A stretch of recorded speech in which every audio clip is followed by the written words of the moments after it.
मेरा कोई न सहारा बिनु तेरे, नंदलाल संवरिया मेरे। मेरा कोई न सहारा बिनु तेरे, नंदलाल संवरिया मेरे। ए जी मेरा कोई न सहारा बिनु तेरे, नंदलाल संवरिया मेरे। मैं अधम जीव अभिमानी, मैं अधम जीव अभिमानी। महिमा तुम्हारी नहीं जानी, महिमा तुम्हारी नहीं जानी। अरे किए जग में पाप भरे, नंदलाल संवरिया मेरे। किए जग में पाप भरे, नंदलाल संवरिया मेरे। जी मेरा कोई न सहारा बिनु तेरे, नंदलाल संवरिया मेरे। तूने लाखों पापी तारे, तूने लाखों पापी तारे। नहीं गुण और दोष विचारे, नहीं गुण और दोष विचारे। अरे मैं तो आन पड़ा दर तेरे, नंदलाल संवरिया मेरे।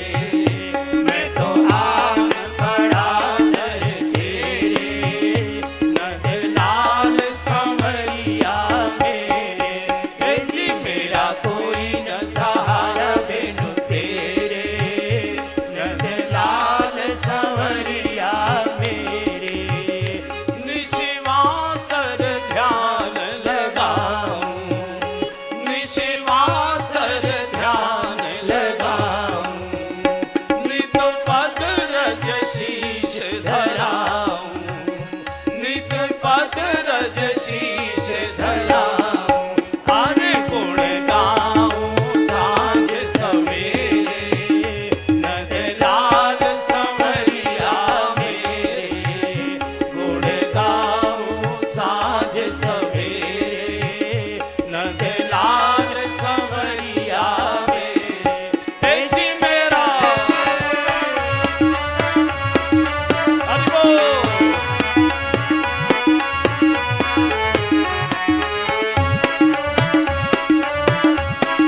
जय जय हरि बोल। क्या बात है।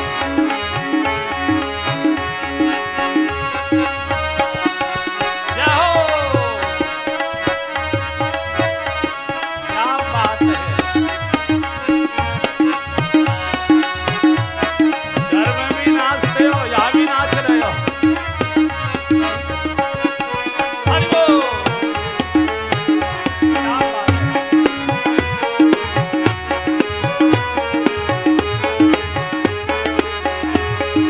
जय जय।